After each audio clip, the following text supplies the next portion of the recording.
Hi, everyone. Welcome to our seventh and final day of our Quantum Ubuntu EFT for the virus of fear. I'm Dr. Susan Thompson, and I'm so glad that you're still hanging in there with me. Today, we're going to do a little bit differently. Yesterday, we spent a lot of time on affirmations or positive statements, however you want to phrase that. Today, I want to tell you a little bit about one of the techniques within EFT, and it's the personal peace procedure. And then we'll move to our group tapping. So, Gary Craig is the founder of EFT, and one of the techniques he included in the whole process is the personal peace procedure. And you can find out actually more information at emofree.com, which is Gary Craig's website. There's another website that has a great PDF that has information in it, tapintoyourself.com. But just to give you the basics of this personal peace procedure, it is one of the foundational concepts that includes, and the reason this is called EFT, Emotional Freedom Techniques, is that emotional issues tend to be the underlying true cause of our dis-ease. So that dis-ease is physical, mental, emotional, spiritual. And that emotions, too, are the cord or thread that connects experiences through time in our bodies and in our systems. So the personal peace procedure itself starts with making a list of different very specific and difficult or bothersome events in your life or experiences that you've had. Gary Craig also describes not just making a long list, but maybe making a separate list of physical issues that you have. And you can use that as a check to see how you're progressing when you're using the personal peace procedure. So start with making a list and at least 30. Gary Craig recommends 50 is better and 100 is even better still.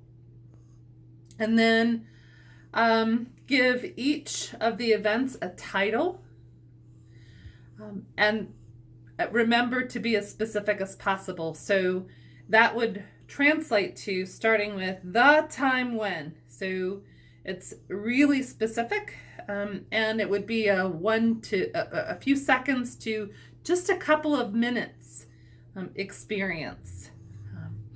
And then you tap through each of those experiences one at a time. Rate the intensity before you start tapping as you're experiencing it now in the moment, not when it happened, but now in the moment as you're tuning into it. And if you can't figure out the rating for the intensity, just guess. And then use EFT on each different angle that you can think of related to that particular event. And you can find different examples of that online. And then after 30 specific events, review your list of the physical symptoms and check for their intensity. Just continue to tap through the things that are on your list. And by the way, please know this, that if you don't feel safe or comfortable in tapping through your list, that's completely understandable. You don't have to do it on your own. You can get some help. And those that help would be finding a practitioner on EFTinternational.com or EFT Universe or The Tapping Solution. There are other places that list professionals, but I do know that those are ones that ask for people's certification or training level. So that was one more tip for using EFT. Are you ready for our work? So here we go. On the outside of the hand, even though there's so much fear,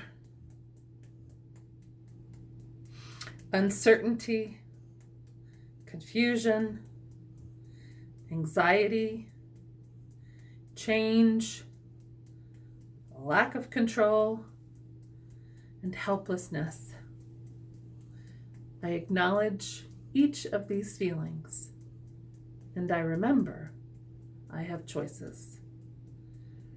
Even though there's so much fear, uncertainty and confusion, anxiety and change, so much change, lack of control, and helplessness. More and more, I choose to focus on what I can do. Even though there's so much fear, uncertainty and confusion, and anxiety, so much change and lack of control, and helplessness. More and more, I choose to focus on self-care and caring for those who are important to me. All right, top of the head. So much fear, uncertainty and confusion, lack of control, and anxiety. So many changes happening now. Of course I feel helpless. Of course I feel afraid. Of course I feel uncertain. Of course I feel confused.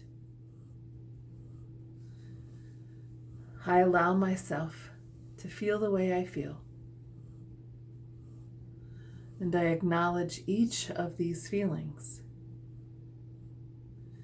The fear, the confusion and anxiety, the lack of control, and helplessness. And little by little, I remember my thoughts, feelings, and actions create my reality. And what if I could shift my perspective on this pandemic or anything else I'm experiencing? What if sickness or illness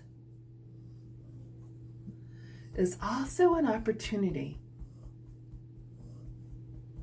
to pause and reflect and become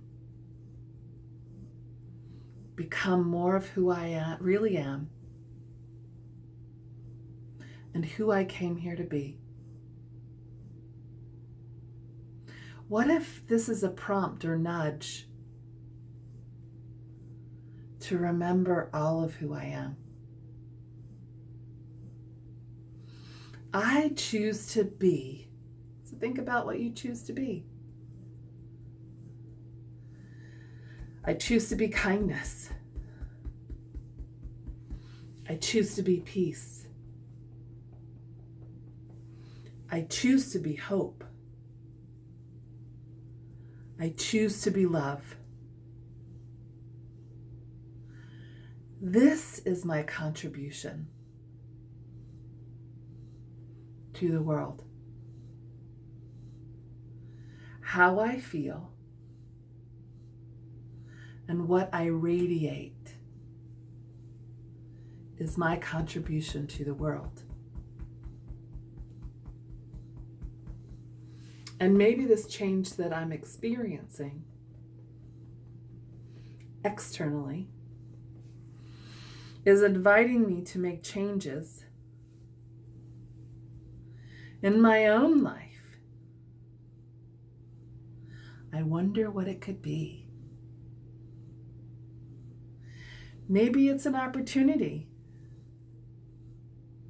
to rewrite the next chapter of my life. And what if I could use this rare and precious opportunity to recraft how I show up. How I show up in the world. That would be a miracle. And I'm open to miracles. So let's manifest miracles. I use this time to allow myself to go within,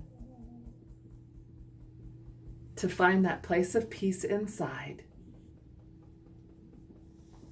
where my deepest, wisest self resides. What if I could choose now to show up in my life as my best self? That would be a miracle too. And what if I could be a beacon of light and kindness, a beacon of positivity? What would I be a beacon of? A beacon in the world. I'm open to a miracle. So let's manifest miracles now. May you and I be well. May you and I be happy. May you and I be healthy. May you and I be filled with loving kindness. And bring on the miracles. Okay, so thank you so much for joining me in these 7 days. I look forward to hearing from you. And until the very next time, happy tapping.